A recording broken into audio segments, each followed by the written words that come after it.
বিজয় ছিনিয়ে না নিয়ে এখান থেকে দেশের জনগণ ফিরে যাবে না। আমরা আজকে দুপুর পার করতে চাই না, তার আগে সকল রাজনৈতিক দলমত নির্বিশেষে ডেকে অবিলম্বে আওয়ামী লীগকে নিষিদ্ধ ঘোষণা করতে হবে। এই দাবি শুধুমাত্র কোনো একটি দল বা কোনো ছাত্র জনতার কোনো অংশের নয়, এটি বাংলাদেশের সকল দেশপ্রেমিক জনতার দাবি। এখানে যারা এসেছে তাদের দলের পরিচয় বড় নয়, তারা বাংলাদেশ। এখানে যারা এসছে তুমি কে আমি কে, বাংলাদেশ। বাংলাদেশ আজ বাংলাদেশ দাবি তুলেছে। বাংলাদেশ যখন দাবি তুলেছিল আওয়ামী লীগের পতন হতে হবে, আওয়ামী লীগের পতন শুধু হয় নাই, আওয়ামী লীগ গোষ্ঠী শুদ্ধ দেশ ছেড়ে পালিয়েছে। সেই পালানোর ধারাবাহিকতায় গতকালকে এবং তার আগের দিন পালানোর ধারাবাহিকতা তারা অব্যাহত রেখেছে। আমরা অত্যন্ত বিস্ময়ের সাথে লক্ষ্য করছি এই পালানোর সাথে তারা একটা অংশ সহযোগিতা করছে।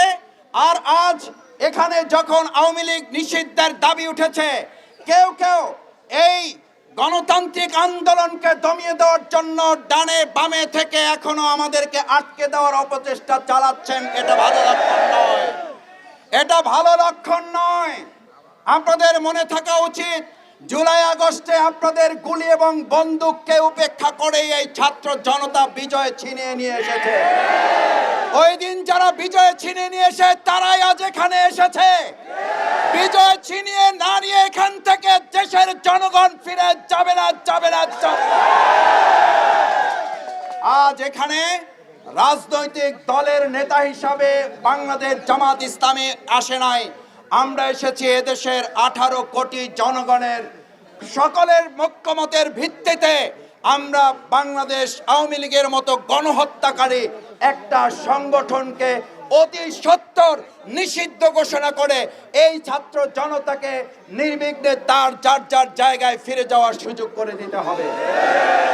আমি খুব বিস্মিত হই, আমাদের কেউ কেউ বলেন এটি খুব স্পর্শকাতর জায়গা।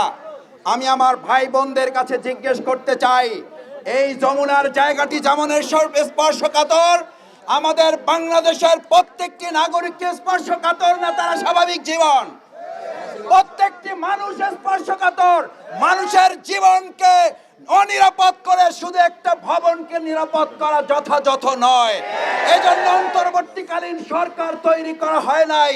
এটা ফ্যাসিস্ট সরকারের দায়িত্ব ছিল কোন একটা ভবন পাহারা দিয়ে গোটা দেশকে অনিরাপদ করে ফেলা।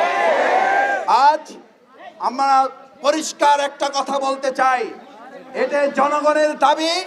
জনগণের দাবির প্রেক্ষিতে আমরা আশা করব বর্তমান অন্তর্বর্তীকালীন সরকারকে যে ছাত্র জনতায় ক্ষমতায় বসিয়েছে, সেই ছাত্র জনতা দাবি তুলেছে অবশ্যই আওয়ামী লীগকে নিষিদ্ধ করতে হবে।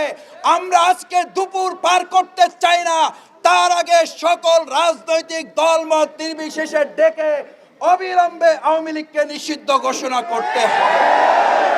সম্মানিত ভাই এবং বন্ধুগণ, আমিরে জামাত ডক্টর শফিকুর রহমান আপনাদের সকলকে সালাম জানিয়েছেন এবং এই আন্দোলনে গত রাত থেকে আপনারা যারা এখানে অবস্থান করেছেন, করবেন, আমরা এই আন্দোলন সফল না হওয়া পর্যন্ত আশা করি বর্তমান অন্তর্বর্তীকালীন সরকার সহযোগিতা করবে এবং ছাত্র জনতার এই দাবি বাস্তবায়নে তারাই এগিয়ে এসে ভূমিকা পালন করবেন। এই ছাত্র জনতা আবার জীবন দেওয়ার, আবার গুলির মুখে দাঁড়াক, সেটার জন্য অন্তর্বর্তীকালীন সরকার অপেক্ষা করবে। এটা আমাদের জন্য দুর্ভাগ্যজনক।